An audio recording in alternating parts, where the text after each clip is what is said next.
place at the same time, and we have free time. But we're actually on our way to go pick up our coffee from our roaster, and we drive an hour there and an hour home every time to go pick it up. We pick it up every 2 weeks. Every 2 weeks. Every 2 weeks. Right now we're picking up, I don't know, you know better than I. How much? How many pounds? Yeah. I think it's about 500 pounds. Just a little bit of coffee. Just a little bit. It varies throughout the year. It kind of depends. Yeah, different seasons of the year we need more coffee than others. It's really interesting. But like in the summer, we sell a lot more of our iced drinks as far as like frappes and our Red Bull blasts and stuff like that, versus the winter where we tend to sell more actual like hot coffee. So it's interesting how our coffee order does have to vary throughout the year. But we have exciting news, guys. We hit 10,000 YouTube subscribers. So crazy. That was actually my goal, if I'm being totally transparent, in 2020, was to hit 10K. 2 months late. And then I posted like a total of maybe 6 videos in 2020. Just, I don't know, life went crazy, and something we didn't do about as like much as we wanted to. no energy in the pandemic as well. I don't changing understand. that though. We're trying our We're gonna best. change it. I've already not met my goal this year, but that's okay. That will happen when the time is right. But anyways, we just wanted to jump on and say thank you guys for 10K. This is an incredible thing to us. Incredible that 10,000 people find use and value in our videos with helping start a coffee shop. So thank you guys so much. You have no idea what it means to us. And just entrepreneurship in general. Yeah. I mean, It's been there's so many a wild ride. there's so many questions when it comes to starting a business, running a business, different types of businesses, how to do it.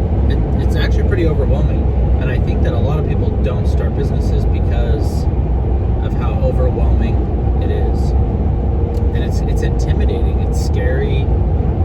I feel like I saw this quote one time, and I wish I knew. If someone knows where this quote is from, you should tell me in the comments. But well, actually, there was a TikTok.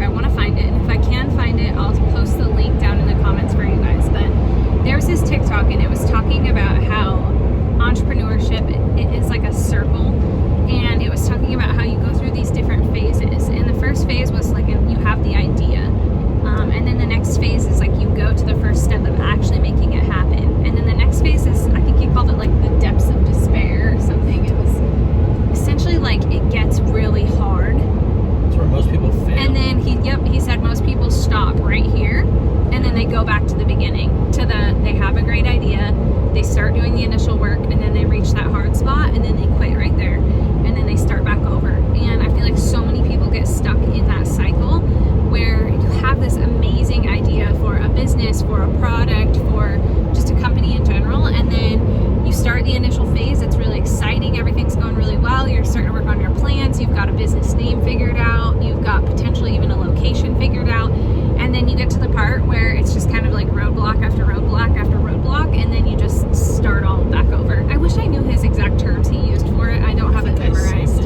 I'll have to go back and find it. It was a great video.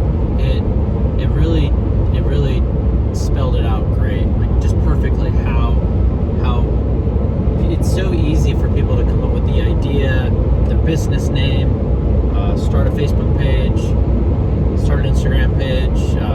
I mean, there's all these like really easy steps to starting a business, and then there's the really hard steps, like coming up with the funds, the money. Do you have the money yourself? The worst part. Do you have to borrow it? Are you going to ask family for money? Are you going to ask a private investor? Are you going to ask a bank? As we've always preached, starting a business plan, no matter what, even if you've got the money to do it, always start a business plan. Always share your idea and your business with other people so they can hopefully give you some insight that maybe you don't see. It's funny.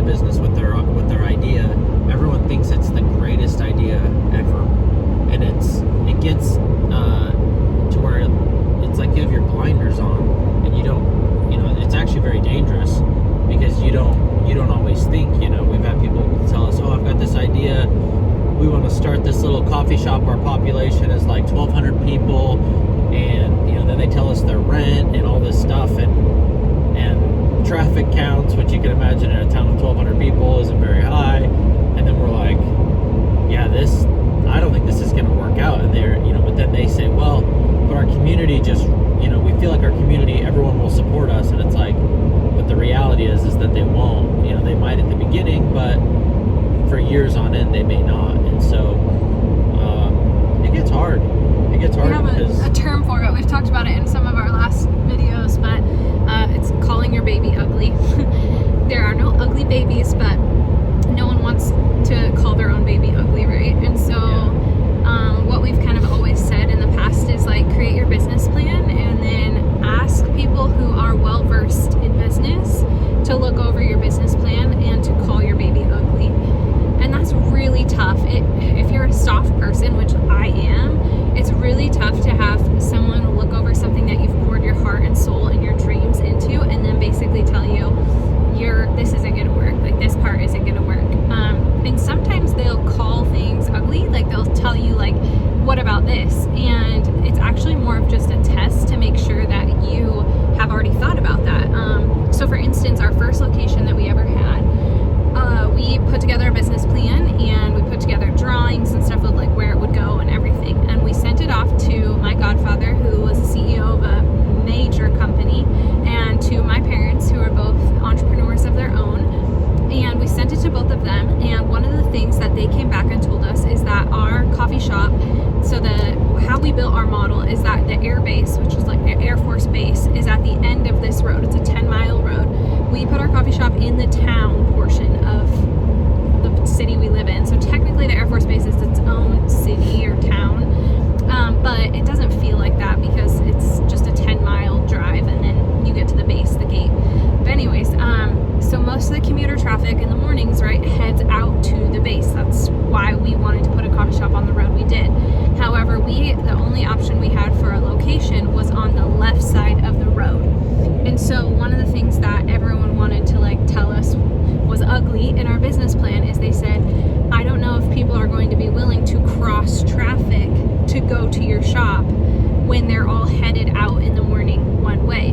And so there were some things that we came back with. We said, okay, well, it's a 35-mile-an-hour speed limit. It's not like it's 50. It's not like we're on a major highway. So there is time for them to turn. It's not like they're going so fast they miss us. That was the first thing we said. The second thing we said is that there was 3 possible entrances.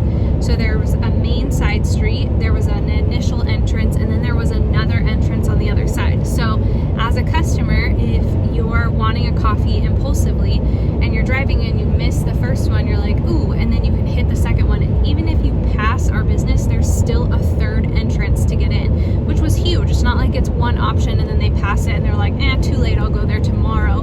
They still had multiple ways to get into our shop. The third thing is that there was a turn lane, and the turn lane just helps significantly when people can get off the main road, sit in the turn lane and wait for a time to turn, or when they're trying to leave our business, they can go into the turn lane before they get back on the main highway. Do you have anything to add to that? Yeah, also the traffic in the morning was all going toward the base. So since, you know, ideally we'd be on the right side of the road, that's what ideally where we would want to have been. However, we couldn't find a good spot that we could put our coffee shop at the time on the right hand side. So we, you know, putting it on the left hand side in the morning, all of that traffic, like I said, is going to the base, and there's none of it coming in. So it's not like they get in the turn lane and they're waiting for a bunch of traffic to cross. There's nobody coming from the base really in the morning. So it's really easy to just pull across traffic. And we also looked at other businesses, right? This was a big concern of ours because not only did we think of it, other people told us that they thought it was a problem as well. But there's a McDonald's just 2 blocks down the road from us that's on the same side of the road, the not so good side of the road. And so we thought, gosh, if McDonald's is on that side of the road, they work out. People cross traffic to go to McDonald's. People will cross traffic to come to us. And so it's amazing how it's worked out. It really is. So that was like a perfect example though of like when they called our baby ugly, it wasn't because they were like, it wasn't them saying you have a stupid idea, it's not going to work. It was them saying, have you considered this? And if they weren't doing it to hurt our feelings or tell us that we didn't do our research, they just wanted to make sure that we had done our research. And so that's one of the things, like when we mentor people, is sometimes I ask questions that I'm hoping they have an answer to. I'm not asking it to tell them that they haven't done the work or that they haven't looked into these things or thought about these things. I actually am hoping when I ask these questions that they can come back and say, yes, you're right, I know it's on the wrong side of the road, however, this is why it could still work. Just like we were able to come back to that question and say, yes, we are on the wrong side of the road, however, A, B, C, D, E, and we had all these reasons for why we still felt like it could work. And when we, laid out all of those things for our mentors at the time, all of them were like, okay, sounds good. Like, glad you guys did your research. So it wasn't that they were trying to tell us, that we had done anything wrong. It was just more meant to make sure that we had done our research or had thought through those things. So that's just something that like we highly suggest. The thing is, like, if you're going to give your business plan to someone, don't give it to someone who loves you so much that they're just going to smile and tell you it's all perfect. That's not the point of giving your business plan to someone to look it over. You almost want them to come back, just like they did with us, with something that we already had the answer to, but they needed to ask questions to make sure that we had done our research. And that's what you guys want too. Don't give it to someone who loves you so dearly they just tell you that everything is perfect. You actually want them to be hard on you because you want to make sure that you've done your research in all areas, in all facets of the business. Yeah, everyone wants to skip the hard steps or the things that no one wants to talk about. It's like buying a new car. You're excited to buy it, but you also need to talk about getting rid of it, or how are we going to get rid of this if we need to. And nobody wants to talk about that with business because they feel like they're going to start their business and they're going to keep it forever. And forever is a very long time. It's like, how many things in your life have you had forever? Most people have bought multiple houses or will buy multiple houses, multiple cars, multiple of everything. And so you'll get rid of old stuff, you'll buy new stuff, and same goes for businesses. Very few people start a business when they're 22 years old, and when they're 65 years old, they still have that business. Most people are going to sell the business, or they're going to dissolve the business and start something else. And so we always talk about how important it is with your business plan. Probably one of the most important parts of your business plan is your exit strategy. And so things like the exit strategy, things like having someone call your baby ugly, those types of things are not the fun parts because they're the negatives. They're the things that no one wants to talk about or discuss, but it's oftentimes the most important things. The finances, right? Getting the money. If this doesn't work out, are we gonna have to file bankruptcy? We would never put ourselves in that situation. There's no business out there. I've heard entrepreneurs talk about it, you got to be all in, you've got to put everything on the line, and we don't agree with that because some businesses don't work. Even the best, smartest businessmen in the world or business women in the world fail, and their idea doesn't work out. Or maybe they had this great idea, it was the best idea ever, and then something like a pandemic like COVID starts and it just destroys it. And it was like something that might have printed money, just been a total cash cow, and just the greatest idea, a pandemic could have just absolutely ruined that idea.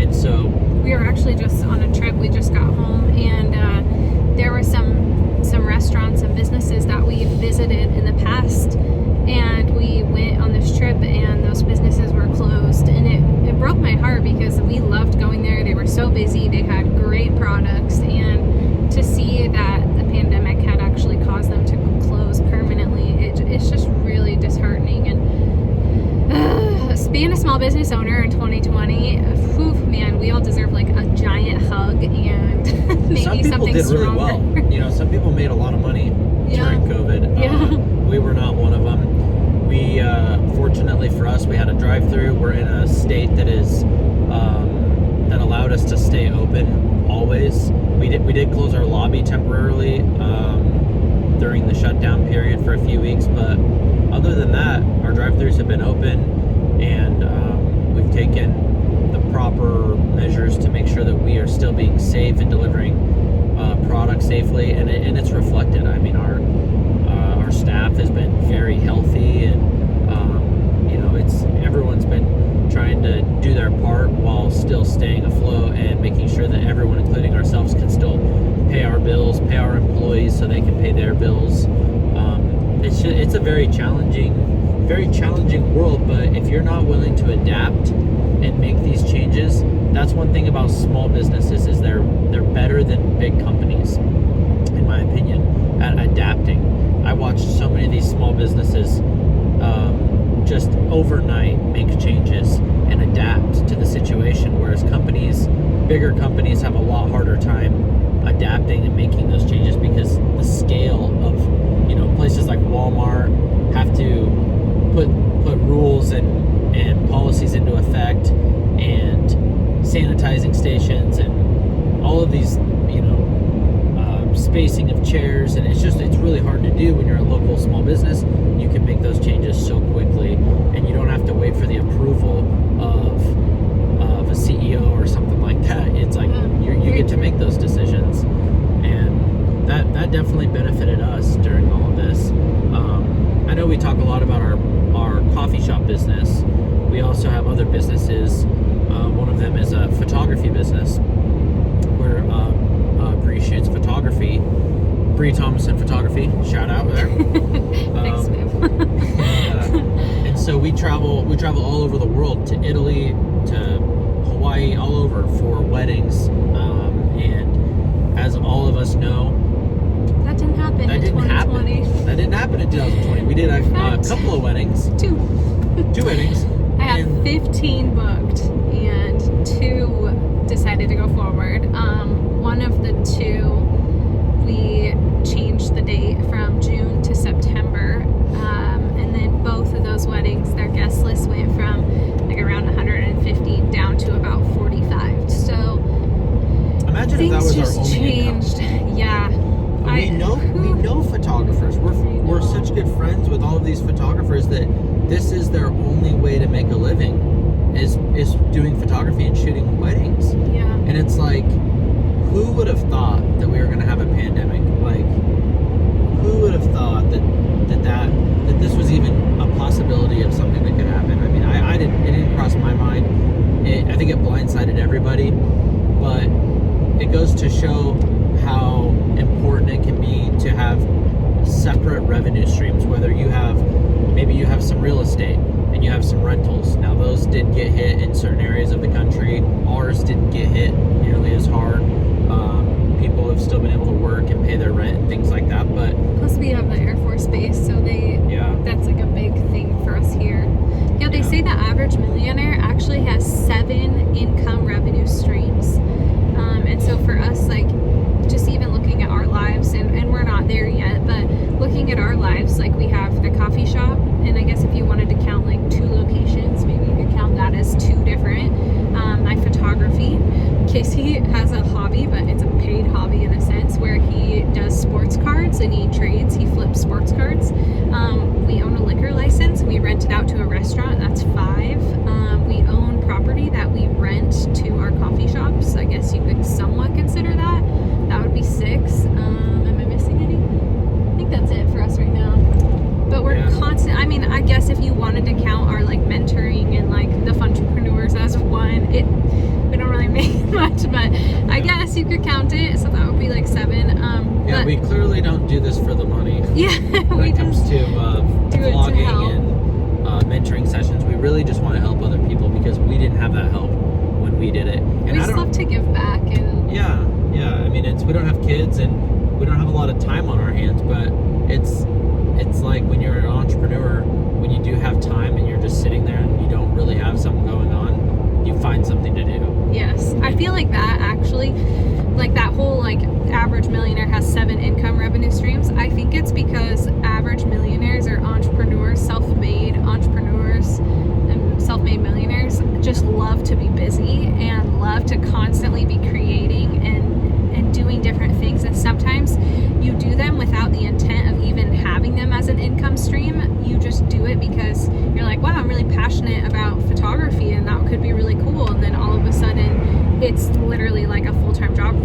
It's not literally, it is a full-time job for me as a photographer on top of the coffee shops. And the Fentrepreneurs has been growing, obviously 10K. So that could be a future thing for us if we continue to put effort and time and energy into making that become something. So it's interesting how it's not like we intended. It's not like we like have this checklist and we're like, income stream number 2, let's do it.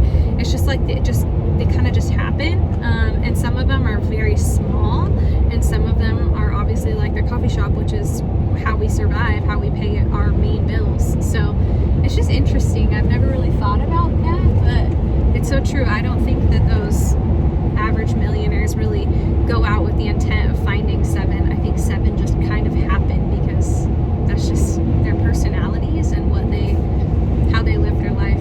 Super interesting. Yeah, it's honestly, it's one of the greatest things though, because when one industry might be struggling, the other one's picking it up. You know, like before COVID, the wedding industry was the economy's booming, things are going good. People are always getting married, but people aren't always spending as much on their wedding. You know, their photographer budget 10 years ago probably isn't what it is today.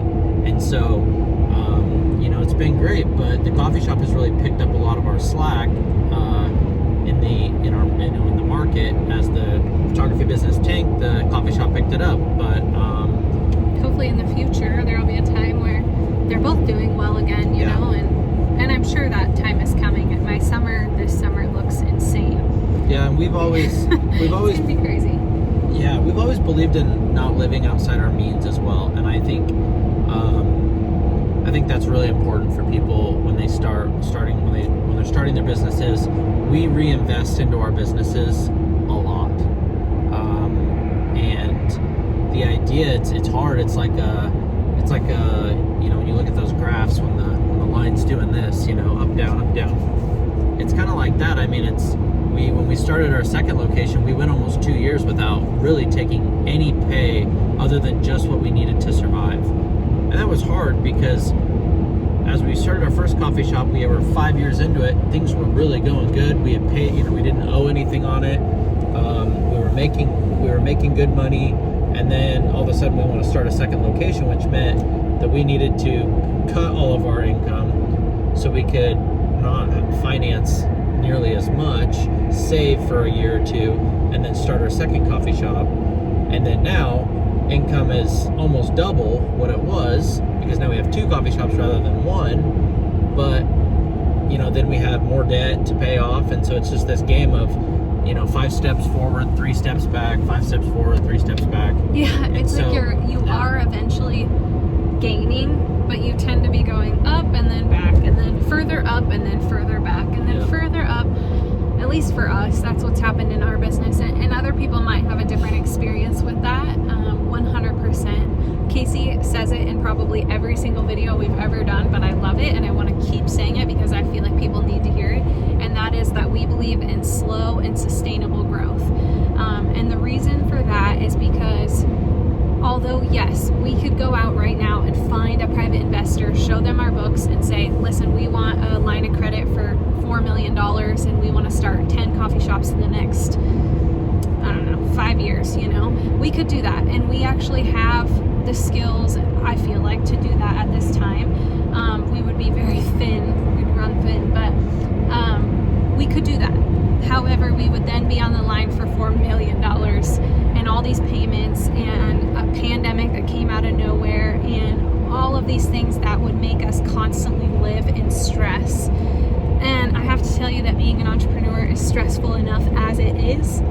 Every day you have stress weighing on you. We talked a lot about this in our last video if you haven't watched that one yet, but there's stress every single day, and then adding financial stress on top of that, which is the biggest stress. The worst stress is the financial stress. For us personally, just speaking for Casey and Bree and no one else, is too much. We're not willing to have that stress, but you might be, and if you are okay with that, and we have watched thousands of entrepreneurs do that, totally fine. Like, we're not saying that there is necessarily a right or a wrong. We're just sharing what we have experienced and what we recommend. Yeah. We're not going to ever recommend that you guys go out and take big loans.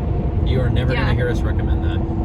We don't believe in it. If it's something that you want to do, I mean, that's something that we've taken loans. Choices. We've definitely taken loans. Don't kid yourself. But the loans we've taken are not loans that would make us go bankrupt if we couldn't make the payment. Yeah, and we try to find that happy balance, that happy medium between we will borrow money. However, like when we started our second coffee shop, we borrowed 30% and we paid, we paid 70% of it with our own hard-earned money that we had saved up. Yeah. And so if it didn't work out, it wasn't like we couldn't sell it, liquidate, sell off the stuff, because we knew we could have sold everything and paid off our loan. Right. But when it comes to borrowing more money than you could ever pay back, I mean, I would never recommend It's just that. risky. It's really risky, especially when most businesses fail within the first 3 years. Yep. They really do. The odds it's the sad truth, and I hate it, but it is true. If you can make it to the 3-year mark, your odds are so much better after that of surviving. But if you even make it funnier, to the 5-year mark, your odds are even funnier better. though, and I know you're going to agree with me, but I'd still love to hear your opinion on this. I feel like it is the hardest to get to 3 years, but I feel like some entrepreneurs, but a really heavy percentage, get to 3 years and they have already burnt themselves out so bad that they want to close after 3 years. Yeah, it's not even that it failed, it's that they're so tired of doing it. Yeah, it is exhausting. Sometimes I think about how we've made it as far as we have and like what our life looked like then compared to what it looks like right now. And it's funny, it's like having a newborn child. I've talked about this in the past. I feel like parents remember the newborn phase and they're like, oh my gosh, we didn't sleep for days. I was up every 2 hours, if not more. They talk about the exhaustion. That's what all my friends that are having kids right now, and you ask them, you're like, oh my gosh, how is it? They're like, I've never been this tired in my entire life. We experienced that, except it wasn't just like the first 3 months of the business, it was years. And it's crazy. And like I look at life now, and I've even asked myself, like, what our lives look like now is that we aren't on the schedule anymore. We pick up shifts and help when needed, especially if someone calls in sick, or if we're short staffed because of a vacation or something. I'll still cover shifts. But back in the day, we used to be on the actual schedule every single day. And then once things got a little easier, we were on the schedule 5 days a week. And that was like that for a long time. And then the final year before we stepped off, before we had 2 locations, we were on the schedule 4 days a week. And so it's crazy to look at our lives now, because that was 5 years into the business. 5 years. Folks, if it was easy, everyone would be doing it. Yeah. That's just the truth. Like, it's like having a newborn baby for 5 straight years. It is not easy. It's that not makes easy. me just want to cry thinking about it. And then people wonder why we haven't had kids yet. The reality, guys, is that after 5 years of having a newborn, the last 2 years have been magical. I'm like, I get to sleep when I want to sleep. I don't have to wake up at 4 in the morning right now for the first time in 5 years, and it feels great. And then when I think about having a kid right now, I'm like, oh, am I ready to start all over again? It's a little intimidating, but it is. We'll get there. We will, I promise. Well, I used to tell people all the time, I said, it wouldn't be so bad if I didn't have to sleep. Which is, if we could just go 24 hours a day. If you could just go 24 hours a day, 7 days a week, because there's so many times where we would just be pushing as hard as we could all day, and then it's like we're so tired, we have to go to sleep, but it's like we don't have time. Like, we have so many things that need to get done. Like, if we just didn't need to sleep, it would have been a lot easier, because we would have had like an extra 6 hours to get things done every single day. Yeah. And you add up all these hours that you're sleeping. I know it sounds probably crazy to some of you, but that's reality. And we try to explain to people, try not to burn yourself out. Try to treat this like a marathon, not a sprint. If you sprint, you will get burnt out and you will not want to do it anymore. It's a marathon. People say you need to work harder than you ever have. Yes, that's true, especially in the beginning.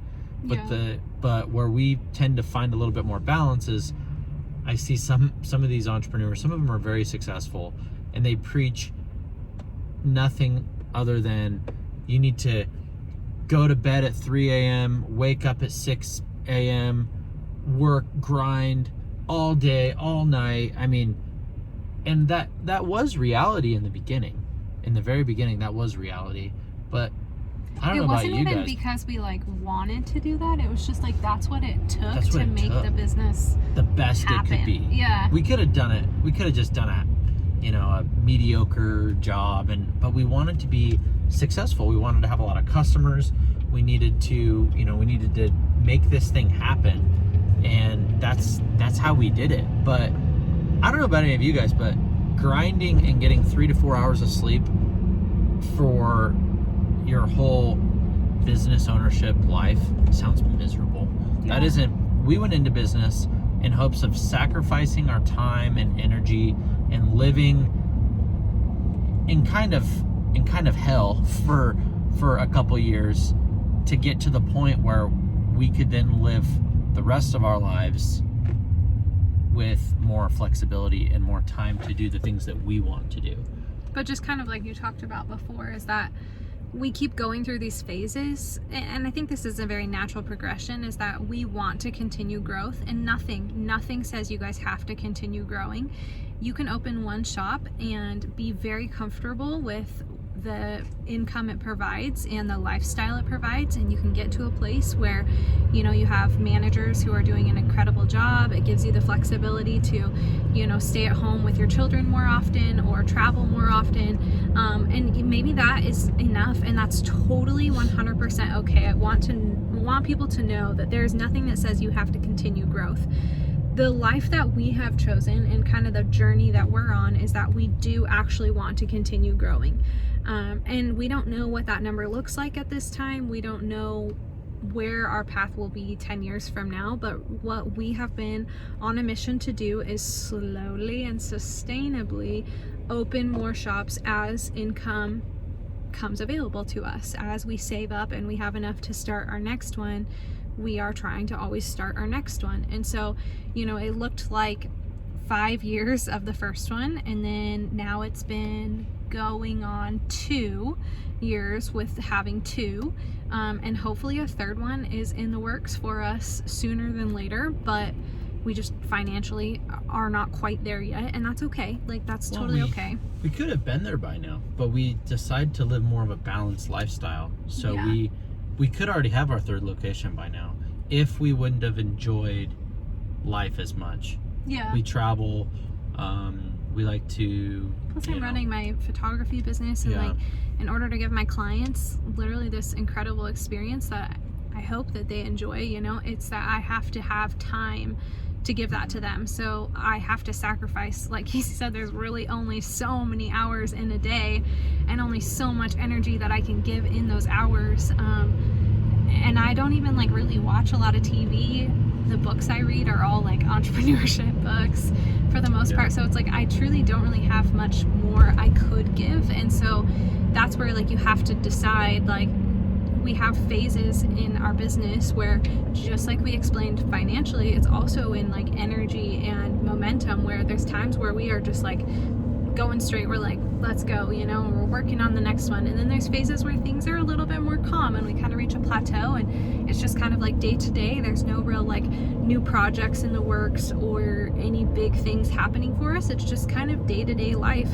And honestly, those phases are nice because it's a little bit of a break for us, because it's like we just kind of coast with the day to day motions and things are just working the way that they should. And then we get a little bored. Then we get bored and we want a little craziness and excitement in our lives. And that's the thing too, is like talking about those ebbs and flows, is the times where we actually like stress and the amount of energy and the hours that we have to put into the business.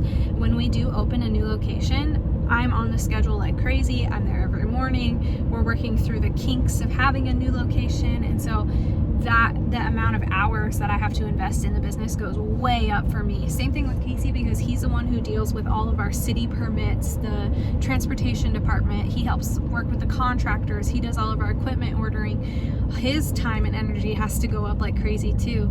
And one of the biggest fights in our 10 years together was right before we opened our second location, and it was a fight over a cardboard box. I wish I was kidding you. Literally one of the worst fights. No, the worst fight we have ever had. Over a cardboard box, because we were so exhausted and stressed out over the second location. And so you just have to know that like exciting things come with growth, but also it's a sacrifice. It is. And a cardboard box might break up your marriage, so just be careful of those cardboard boxes. So it is hard, and we just have a lot of exciting stuff coming up. We've told you guys a few times, like, just a little bit more patience. I know, and, bear with us. We have some super exciting stuff to share with you guys. Things that we're working on. We have some cool stuff coming. Great content planned for you guys as well. It's just the time isn't right, and so it will get there, and we're so excited for it. We have so many great ideas, and I know we keep saying that, and you guys are probably getting really annoyed, but it's coming, I promise. And so thank you guys. Also, quick note, I had no idea that I would be sending out like 100 cards to you guys after that last video, but I hope all of you guys enjoyed your presents I sent you. Thank you guys so much for watching that full video. That was crazy, but it seems like a lot of you guys actually really enjoy these kind of casual, wherever conversation goes, it goes. I feel kind of bad because I do feel like when we do these types of videos, it is just all over the place, but but like hopefully you're getting so good many information. Of you are getting to the end and like, I don't know, enjoying the it's craziness. Weird. Look, I feel like sometimes we're just blabbing, but then people send us emails, or they send us comments and messages through our Facebook or Instagram, and they're like, "Oh my gosh, that vlog you guys did was so helpful." And we're like, well, that's good, because we kind of just go off everywhere. We got off our last vlog and I was like, what did we just talk about?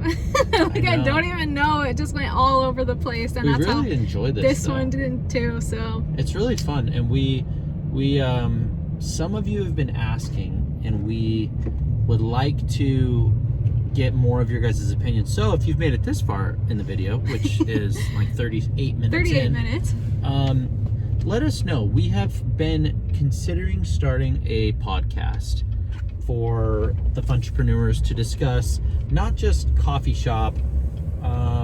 It would be more like young entrepreneurs, or not even young, just startup entrepreneurship, and like the process of becoming an entrepreneur. And our goal or our vision for it is we'd love to have like accountants come on and talk with us, or lawyers come on and help everyone to like get questions answered, or their perspectives on things, talk to other entrepreneurs, have them come on and interview them and talk about like their highs, their lows, the challenges that they faced, kind of the whole thing. So we have a lot of friends who are entrepreneurs and who own different types of companies, retail businesses, other photography companies. We have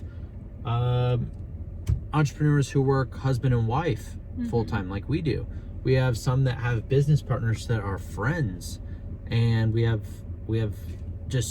such a variety of different types of people in our life that I feel like could bring so much value to some of you, because some of you may be looking to go into business with your husband or wife, with your best friend, with your mom or dad, with your and all of these present so many challenges, and getting to speak to some of these people who have a ton of experience.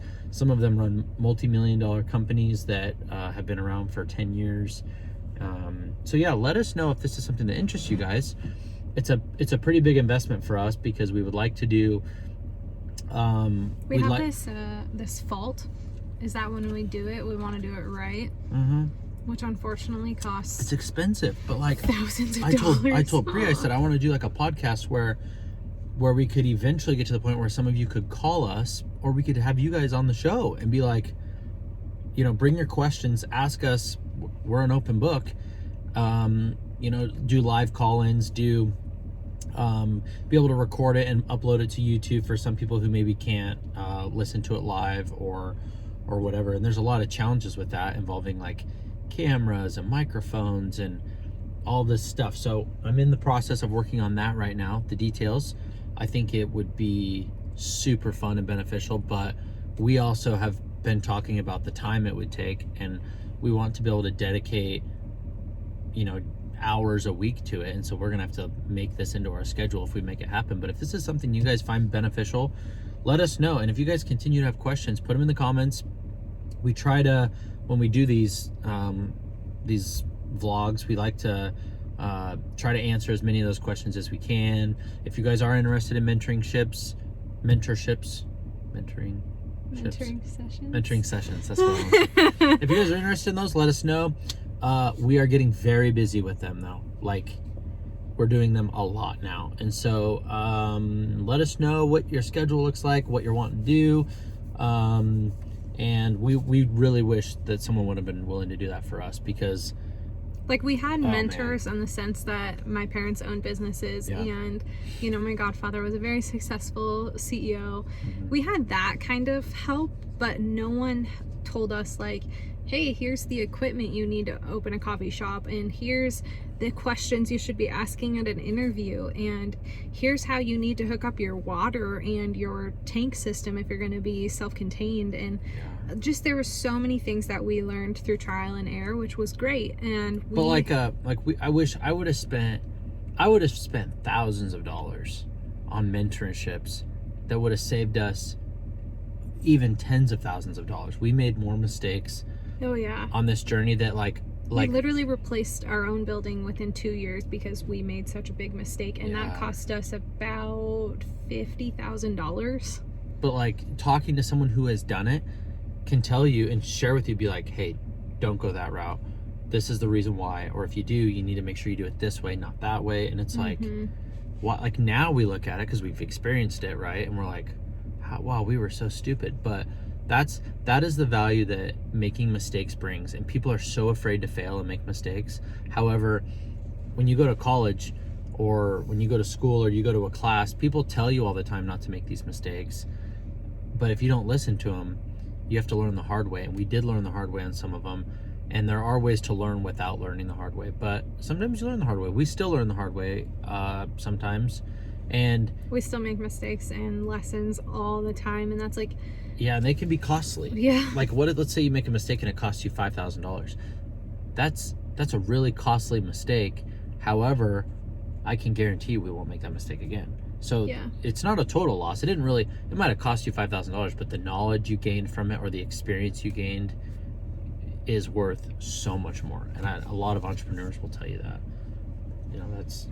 Don't be afraid to fail. You're gonna fail. Failing's just lessons. It's just whether you get back up. Really tough lessons. It's whether you get back up, Okay, we're gonna go load up all of this coffee. Coffee pickup time. The buckets are 50 pounds, and so, who needs a gym when you've got coffee pickup day? But thank you guys always for watching and for being here, and let us know about the podcast, please. Yes. Because we're like Casey now. We're right on the edge. We want to do it, but it truly, the setup we want to do is thousands of dollars, and we do not make thousands of dollars through the Funtrepreneurs, so we're just trying to decide whether we don't make hundreds of we make a couple $100, but we just want to make sure that what we're doing is going to be a smart investment. But also sometimes investments come in the form of just blessings and helping others and abundancy, and we get that. So sometimes it's not always a financial reward, but we would also love to make our money back up. This is us asking you now to call our baby ugly. Call our baby ugly. We're ready. Be like, you know what, YouTube's enough. You guys don't, no one's gonna listen. We don't have any experience in podcasts at all, so it's just a journey that we're thinking about taking. To avoid making costly mistakes, I've been working on this for months. I've been talking to these people that sell podcast equipment, and I don't know how the control boards work and the microphones, but there's different types of microphones. There's the room, the acoustics, the lighting. There's so much that goes into it, and we just want to make sure we do it right. And to do it right costs a lot of money. And but I'm doing my research, right? As we always preach to you guys, do your research. Never jump into something that you don't You're know essentially anything making about. a business plan right now. Essentially. For a podcast. I mean, it's such a small investment compared to like another like a company, Yeah. and we don't have employees or anything like that. So I mean, but maybe we should create a business plan. I don't know. No It's thanks. that would take another 6 months. I don't know, guys. I don't know if we have time Not for for a that. podcast. Not for Okay. a podcast. My hand hurts. My pinky is dead from holding my phone. It's dented. Do you guys see that? Look at this sacrifice. Sacrifices. All right, guys. Have an amazing day, guys. Thank you so much for 10K. Yeah. Let's thank get to you. 20. Let's do it. Let's get to 20 by the end of 2021. Okay. That's crazy. That That would means be we're a gonna have to little nuts. upload a lot more videos, and we're gonna have to get you guys to help us. Maybe we need the podcast just to get to 20K. Look at this lady. She's chasing her dog. Oh, I can't flip my camera around. That's too bad. This lady's chasing her dog, and the dog's on a leash, but That's unfortunate. the leash isn't in her hand. Oh, she caught it. All right, guys. Have an amazing Thank you, guys. day. Have a Thank great you. day.